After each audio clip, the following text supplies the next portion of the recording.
സരോജിനി ഇഷ വരുന്നതും കാത്ത് റൂമിന് പുറത്ത് തന്നെ നിന്നു. അവിടെ വെച്ച് ദേവ് അവളെ കാണുമോ എന്ന ഭയവും അവരുടെ ഉള്ളിലുണ്ടായിരുന്നു. മോളെ, ഒന്ന് വേഗം വാ. അവൻ വരുന്ന മുന്നേ അവളോട് സംസാരിച്ചിട്ട് എവിടുന്ന് പോവാൻ നോക്ക്. ഞാൻ ഇവിടെ നിൽക്കാം.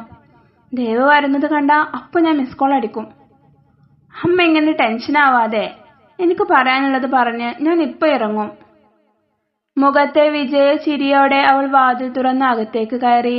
പാതി മയക്കത്തിലായിരുന്ന ചാരു ശബ്ദം കേട്ട് കണ്ണുകൾ പതിയെ തുറന്നു. കൈയും കെട്ടി നിറഞ്ഞ ചിരിയോടെ തന്റെ മുന്നിൽ നിൽക്കുന്ന ഇഷയെ കണ്ടതും അവൾ കട്ടിലിൽ നിന്നും പെടുന്നനെ എഴുന്നേറ്റു. നീ എന്താ ഇവിടെ? അയ്യോ, ഇങ്ങനെ ചാടി എഴുന്നേൽക്കല്ലേ. ആ വയറ്റിലുള്ള കുഞ്ഞിനെന്തെങ്കിലും സംഭവിക്കും.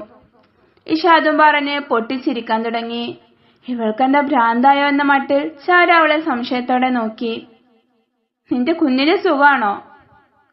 നീ എന്റെ കുഞ്ഞിനെ കുറിച്ച് അന്വേഷിക്കണ്ട. അതെങ്ങനെയാ അന്വേഷിക്കാതിരിക്കുന്നേ? കുഞ്ഞ് എന്റെയും കൂടെ അല്ലേ? ഞാൻ നിന്നോട് പല തവണ പറഞ്ഞിട്ടുണ്ട്, എന്റെ വയറ്റിൽ കിടക്കുന്നിടത്തോളം കാലം എന്റെ കുഞ്ഞിന്റെ ഒരവകാശവും പറഞ്ഞ് എന്റെ കൺമുന്നിൽ നീ വരരുത് എന്ന്. നിന്റെ വയറ്റിൽ കിടക്കുമ്പോ അല്ലാതെ എനിക്ക് അവകാശം പറയാൻ ആ കുഞ്ഞ് ജീവനോടെ പുറത്തു വരില്ലല്ലോ. എന്തു പറഞ്ഞിടി നീ? ഇഷ അത് പറഞ്ഞപ്പോഴേക്കും ചാരുവിന്റെ കൈ അവളുടെ കവിളിൽ പതിഞ്ഞിരുന്നു. ജീവന്റെ ഒരു തുടിപ്പ് ഇല്ലാതെ വെറും ഒരു മാംസകഷ്ണം അടി നിന്റെ വയറ്റിൽ ഇപ്പൊ ഉള്ളത്. ഇഷയുടെ വാക്കുകൾ വലിയൊരു ഇടിമുഴക്കത്തോടെ ചാരുവിന്റെ കാതുകളിൽ പതിച്ചു. അവളുടെ കണ്ണുകളിൽ ഇരുട്ട് കയറാൻ തുടങ്ങി. കൈകാലുകൾ തളർന്നു. അടിവയറിന്റെ രണ്ടറ്റത്തിൽ നിന്നും ആരൊക്കെയെ പിടിച്ച് വലിക്കുന്ന പോലെ തോന്നി. നിന്റെ നാവിറങ്ങിപ്പോയോ? വെറും ഒരു ചാപ്പിള്ളയാടി നീ വയറ്റിൽ ചുമന്നുകൊണ്ട് നടക്കുന്നേ. നോ, എന്റെ കുഞ്ഞിനൊന്നും സംഭവിച്ചിട്ടില്ല. ചാരൊരു ഭ്രാന്തിയെ പോലെ അവൾക്ക് നേരെ ചെന്നു. പിന്നെ നീ എന്താ കരുതിയത്? ഇത്രയും ബ്ലഡ് പോയിട്ടും നിന്റെ ഗർഭപാത്രത്തിൽ ആ കുഞ്ഞ് ജീവനോട് ഉണ്ടാവുന്നോ? അതിനു വേണ്ടിയല്ലോ ഞാനും എന്റെ ദേവും കഷ്ടപ്പെട്ട് നിന്നെ വീഴ്ത്തിയത്. വാട്ട്? അതേടി, ഞങ്ങളെ തന്നെയാ അത് ചെയ്തത്. ആദ്യമൊക്കെ ആ കുഞ്ഞു വന്നു കഴിഞ്ഞാ നിന്നെ ഒഴിവാക്കി എന്നെ വിവാഹം കഴിക്കാമെന്ന് തന്നെയാ തീരുമാനിച്ചിരുന്നേ. പക്ഷേ ഇപ്പൊ ഞങ്ങൾക്കൊരു പേടി, അത് ഞങ്ങൾക്കൊരു ബാധ്യത ആവുമോ എന്ന്. അതുകൊണ്ട് ഞങ്ങൾ രണ്ടുപേരും ചർച്ച ചെയ്ത് അതിന് വേണ്ട എന്ന് വെക്കാൻ തീരുമാനിച്ചു. ദേവ് പറഞ്ഞു, നിന്നെ ഇത് അറിയിച്ചാ ഒരിക്കലും അബോർട്ട് ചെയ്ത് കളയാൻ നീ സമ്മതിക്കില്ല എന്ന്. അതുകൊണ്ടാടി ഞങ്ങൾ ഈ വഴി തിരഞ്ഞെടുത്തേ. ഇനി ഞങ്ങൾക്കിടയിൽ തടസ്സമായി നിൽക്കാതെ എങ്ങോട്ടാണെന്ന് വെച്ചാ ഒഴിഞ്ഞു പോയിക്കോണം. നിന്റെ ജോലി കഴിഞ്ഞു. ഇഷ പറയുന്നതിന് തിരിച്ച് മറുപടി പറയാൻ പോലും അവളുടെ നാവുകൾ ചലിച്ചില്ല. അവൾ പറയുന്നതൊന്നും സത്യമാവരുത് എന്ന് ഉള്ളൊരുക്കി പ്രാർത്ഥിക്കുകയായിരുന്നു ചാരു. ഇഷ അവൾക്ക് വായിൽ തോന്നുന്നതെല്ലാം അവിടെ നിന്ന് വിളിച്ചു പറഞ്ഞുകൊണ്ടിരുന്നു. അതിനിടക്കാണ് അവളുടെ ഫോണിലേക്ക് സരോജിനിയുടെ ഫോണിൽ നിന്നും മിസ് കോൾ വന്നത്. ഞാൻ പറഞ്ഞതെല്ലാം ഓർമ്മയുണ്ടല്ലോ നിനക്ക്? ദേവ് ചിലപ്പോ നിന്നോടൊന്നും പറയില്ല. പക്ഷേ ഇനി നിനക്ക് ദേവിന്റെ ജീവിതത്തിലോ മാളികയ്ക്ക് തറവാട്ടിലോ സ്ഥാനമില്ല. തെരുവിലേക്ക് ഇറങ്ങിക്കോണം. ഞങ്ങളുടെ കൺവെട്ടത്തൊന്നും ഒരിക്കലും വരാത്ത രീതിയിൽ എവിടേക്കാണെന്ന് വെച്ച് പോയിക്കോണം. നിശ്ചലയായി നിൽക്കുന്ന അവളോട് അത്രയും പറഞ്ഞുകൊണ്ട് പുറത്തേക്ക് ഇറങ്ങിപ്പോയി. ചാരു, ഇതെന്താ ഇങ്ങനെ എഴുന്നേറ്റ് നിൽക്കുന്നേ? നിന്നോട് റെസ്റ്റ് എടുക്കാൻ പറഞ്ഞതല്ലേ? ദേവ് അവളുടെ ഷോൾഡറിൽ തട്ടി. എന്റെ കുഞ്ഞിനെന്താ സംഭവിച്ചത്? നിർവികാരതയോടെ അവളുടെ നേരെ നിൽക്കുന്ന ദേവിനെ നോക്കിക്കൊണ്ട് അവൾ ചോദിച്ചു. കുഞ്ഞിനെന്ത് സംഭവിക്കാൻ? അവൻ അവളുടെ കണ്ണുകളിലേക്ക് നോക്കാതെ അവൻ കൊണ്ടുവന്ന ജ്യൂസ് ടാബ്ലിൽ വെച്ചു. നിങ്ങൾ എന്റെ കുഞ്ഞിനെ കൊന്നു കളഞ്ഞല്ലേടോ ദുഷ്ട. നിങ്ങൾക്ക് വേണ്ടായിരുന്നെങ്കിൽ എന്നോട് പറഞ്ഞ മതിയായിരുന്നില്ലേ? എന്റെ കുഞ്ഞിനെ കൊണ്ട് ഞാൻ നിങ്ങൾക്ക് കാണാത്ത ഈ ലോകത്തിന്റെ ഏതെങ്കിലും ഒരു അറ്റത്തേക്ക് ഓടിപ്പോകുമായിരുന്നില്ലേ? നീ ഇതെന്തൊക്കെ ഭ്രാന്ത പറയുന്നത് ചാരു? മിണ്ടിപ്പോരുത് നിങ്ങള്. എനിക്ക് എന്റെ കുഞ്ഞിനെ വേണം. എന്റെ പൊന്നെ, അമ്മയെ വിട്ടു പോവല്ലേ. അവളൊരു ഭ്രാന്തിയെ പോലെ ആർത്ത് കരഞ്ഞു. ആ റൂമിലുള്ള സാധനങ്ങളെല്ലാം താഴേക്ക് വലിച്ചെറിഞ്ഞു. ചാരു, നീ ഇതെന്താ ചെയ്യുന്നേ? ദേവ് അവളെ പിടിച്ച് ഒതുക്കാൻ ശ്രമിക്കുന്നുണ്ടെങ്കിലും അവന് കഴിയുന്നില്ല.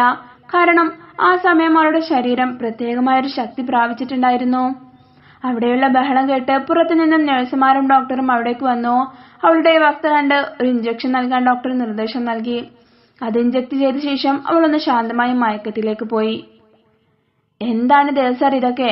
ഞാൻ പറഞ്ഞതല്ലേ നിങ്ങളോട്, ഇപ്പൊ തന്നെ ആ കുട്ടി ഒന്നും അറിയിക്കണ്ട, അവളൊന്ന് മെന്റലി സ്റ്റേബിൾ ആകട്ടെ എന്ന്. ഞാനൊന്നും പറഞ്ഞിട്ടില്ല ഡോക്ടർ. പിന്നെ അത് മോനെ എന്റെ വായിന്ന് അറിയാതെ വീണു പോയതാ. ഇഷ വന്ന കാര്യം അവൻ അറിയണ്ടെന്ന് കരുതി സരോജിനി വേഗം ആ കുറ്റം ഏറ്റെടുത്തു. ഷേ, എന്തൊരു കഷ്ടമാണമ്മേ.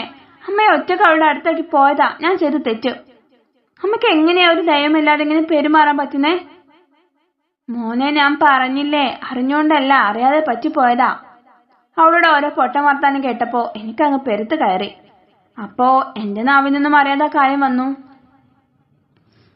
ദേവ്, കുറച്ചു നേരം ഇപ്പോഴത്തെ ഇഞ്ചക്ഷന്റെ മയക്കം ഉണ്ടാകും. അത് കഴിഞ്ഞ് ഉണരുമ്പോ അവൾ എങ്ങനെ പ്രതികരിക്കുമെന്ന് പറയാൻ പറ്റില്ല. ഈ മരുന്നാണെങ്കിൽ നമുക്ക് എപ്പോഴും കുത്തിവെക്കാനും പറ്റില്ല. അല്ലെങ്കിൽ ആ കുട്ടിയുടെ ഹെൽത്ത് കണ്ടീഷൻ വളരെ മോശമാണ്. സഡേഷന്റെ മരുന്ന് ഇനിയും ബോഡിയിലേക്ക് ചെന്നാ ബോഡി ഇനിയും വീക്കായിക്കൊണ്ടിരിക്കും.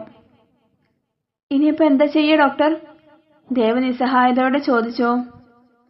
ചാരുവിന് ബോധം വന്നാൽ എങ്ങനെയെങ്കിലും അവളെ പറഞ്ഞ് കാമാക്കുക. ആ ഒരൊറ്റ വഴിയേ ഉള്ളൂ. ഇനി നിങ്ങളെ കൂടെ അത് പറ്റില്ലെങ്കിൽ അത് പറ്റുന്ന മറ്റാരെങ്കിലും അവളുടെ അടുത്തേക്ക് കൊണ്ടുവരിക. അത്രയും പറഞ്ഞുകൊണ്ട് ഡോക്ടർമാരും നഴ്സുമാരും അവിടെ നിന്നും പോയി. ഞാനിപ്പോ എന്താ ചെയ്യാ? കാര്യങ്ങളെല്ലാം കൈവിട്ടു പോവുകയാണല്ലോ. ദേവാ മുറിയിൽ അങ്ങോട്ടും ഇങ്ങോട്ടും പരവശതയോടെ നടന്നു. നീ എന്തിനാടാ ഇങ്ങനെ ടെൻഷൻ അടിക്കുന്നേ? അവൾക്ക് വല്ല ഭ്രാന്താവുകയാണെങ്കിൽ ഏതെങ്കിലും ഭ്രാന്താശുപത്രിയിൽ കൊണ്ടാക്കണം. എന്നിട്ട് അമ്മയുടെ മോൻ ഇഷമോളെ കല്യാണം കഴിച്ച് നല്ല സന്തോഷമായി ജീവിക്കണം. ദേ, എന്റെ മുന്നിൽ നിന്ന് ഇപ്പൊ ഈ സംസാരിക്കുന്നത് അമ്മ അല്ലായിരുന്നുവെങ്കിൽ എന്റെ കൈ നിങ്ങളുടെ ദേഹത്തെ പതിഞ്ഞേനെ. നിന്നെ നൊന്ത് പ്രസവിച്ച് വളർത്തി എനിക്കിത് തന്നെ കേൾക്കണം. അതുപോലെ നോവെല്ലാം സഹിച്ച് സ്വന്തം കുഞ്ഞിന് നഷ്ടമായ ഒരു അമ്മയാണമ്മേ അവിടെ കിടക്കുന്നേ. അതൊന്ന് മനസ്സിലാക്ക്. നിങ്ങൾ വീട്ടിലേക്ക് പോയിക്കോ. നിങ്ങൾ ഇവിടെ നിന്നാ എന്റെ ടെൻഷൻ ഇനിയും കൂടും. ദേവ് സരോജിനിയെ അവിടെ നിന്നും പറഞ്ഞു വിട്ടു. എങ്ങനെയോ ചാരുവിനെ ഒന്ന് ഓക്കെ ആക്കുക, ആരെയും അതിനു വേണ്ടി കൊണ്ടുവരിക എന്നൊക്കെയുള്ള ചിന്തയിലായിരുന്നു പിന്നെ അവൻ. ആദ്യം അവളുടെ അച്ഛന്റെയും അമ്മയുടെയും മുഖമാണ് അവന്റെ മനസ്സിലേക്ക് വന്നത്. പക്ഷേ അവരെ കാണുന്നത് അവളുടെ മാനസിക സമ്മർദ്ദം കൂട്ടുന്നതിന് കാരണമാവുകയുള്ളൂ എന്ന് അവനറിയാം. പെട്ടെന്നാണ് നന്ദുവിനെ അവൻ ഓർമ്മയായത്. നന്ദന, യെസ്, അവൾക്ക് മാത്രമേ ഇപ്പൊ എന്തെങ്കിലും ചെയ്യാൻ പറ്റുകയുള്ളൂ. ദേവ് ചാരുവിന്റെ ഫോൺ എടുത്ത് അവളുടെ നമ്പറിലേക്ക് ഡയൽ ചെയ്തു. അപ്പോൾ സമയം രാത്രി 10 മണിയെല്ലാം കഴിഞ്ഞിട്ടുണ്ടായിരുന്നു. ചാരു, എന്താടി ഈ സമയത്ത്? എന്തു പറ്റി? പതിവില്ലാതെ ആ നേരത്ത് ചാരുവിന്റെ ഫോൺ കണ്ടപ്പോ അല്പം പരിഭ്രമത്തോടെയാണ് നന്ദു ഫോൺ എടുത്തത്. ചാരു അല്ല, ദേവാണ്. നിങ്ങളോ? എന്റെ ചാരു എവിടെ? നിങ്ങൾ അവൾ എന്താ ചെയ്തേ? അവനാണ് ഫോണിന്റെ മറതലക്കിലെന്ന് അറിഞ്ഞപ്പോ അവളുടെ ഭയം വീണ്ടും കൂടി. ഞങ്ങളിവിടെ DMHS ഹോസ്പിറ്റലാണുള്ളത്. ഞാൻ എത്രയും പെട്ടെന്ന് ഇവിടേക്ക് വരുമോ? ഞാൻ ഇവിടുന്ന് വണ്ടി അയക്കാം. അയ്യോ, ഹോസ്പിറ്റലിലോ? എന്താ പറ്റിയത്? എന്റെ ചാരുവിനെ കൊന്നു താൻ. നന്ദുവിന്റെ ഒരു വാക്കുകളും അവനെ പ്രകോപിപ്പിച്ചില്ല. ചാരു എങ്ങനെയെങ്കിലും ഓക്കെ ആവണമെന്ന് മാത്രമേ അവനപ്പോ ചിന്തിച്ചിരുന്നുള്ളൂ. അവൾ വീട്ടിലൊന്ന് വീണു. ബ്ലീഡിംഗ് ആയിട്ട് ഹോസ്പിറ്റലിലേക്ക് കൊണ്ടുവന്നതാ. അയ്യോ, എന്നിട്ട് അവൾക്ക് എങ്ങനെയുണ്ടിപ്പോ? അവിടെ നിന്ന് തന്നെ കഥാപ്രസംഗം നടത്താതെ ഒന്നിവിടേക്ക് വരുവോ? ബാക്കിയൊക്കെ ഇവിടെ വന്നിട്ട് പറയാം. ദേവ് അത് പറഞ്ഞതും നന്ദ ഫോൺ കട്ടാക്കി വേഗം പോയി റെഡിയായി. അമ്മയോട് കാര്യം പറഞ്ഞ് വണ്ടി വരുന്നത് കാത്തിരുന്നു. കുറച്ചു സമയങ്ങൾക്കുള്ളിൽ തന്നെ ദേവ് പറഞ്ഞയച്ച കാർ അവളുടെ വീട്ടിലെത്തി. നന്ദു അതിൽ കയറി ഹോസ്പിറ്റലിലേക്ക് വന്നു. എവിടെ? എന്റെ ചാരു എവിടെ? അവളിപ്പം മയക്കത്തിലാ. ദേവ് എല്ലാ കാര്യങ്ങളും അവൾക്ക് വിശദീകരിച്ച് പറഞ്ഞു കൊടുത്തു. അവൾ ഇങ്ങനൊരു അവസ്ഥയിലാക്കിയപ്പോ തനിക്ക് സമാധാനമായില്ലേ? ദുഷ്ടനാത്താൻ, സ്വന്തം സ്വാർത്ഥതയ്ക്ക് വേണ്ടി എന്ത് ചെയ്യാൻ മടിക്കാത്ത ദുഷ്ടൻ. എന്തു വേണമെങ്കിലും പറഞ്ഞോളൂ. പക്ഷേ ചാരുവിനെ അവൾ എങ്ങനെയെങ്കിലും കാര്യങ്ങൾ പറഞ്ഞ് മനസ്സിലാക്കി ജീവിതത്തിലേക്ക് കൊണ്ടുവരണം. എന്ത് പറഞ്ഞാണ് ഞാൻ അവളെ സമാധാനിപ്പിക്കേണ്ടേ? ആ കുഞ്ഞു ജീവൻ അവളുടെ ഉദരത്തിൽ മുള പൊട്ടി അന്നു മുതൽ അവൾ എത്രയോ പ്രതീക്ഷകളും സ്വപ്നങ്ങളുമായാണ് ജീവിച്ചത്. അതിനുശേഷം എന്നെ എപ്പോ കാണുമ്പോഴും കുഞ്ഞിനെ കുറിച്ച് വാ തോരാതെ സംസാരിക്കാൻ അവൾക്ക് നേരുണ്ടായിരുന്നുള്ളൂ. കുഞ്ഞു പുറത്തു വന്നു കഴിഞ്ഞ് അതിനെ കൊഞ്ചിക്കുന്നതും താലോലിക്കുന്നതും പുത്തൻ ഉടുപ്പണിയിക്കുന്നതും ഒരുക്കുന്നതും അങ്ങനെയുള്ളവളെ ആ കുഞ്ഞ് നഷ്ടമായതിൽ ഞാൻ എന്ത് പറഞ്ഞ് സമാധാനിപ്പിക്കാനാണ്? തുടരും.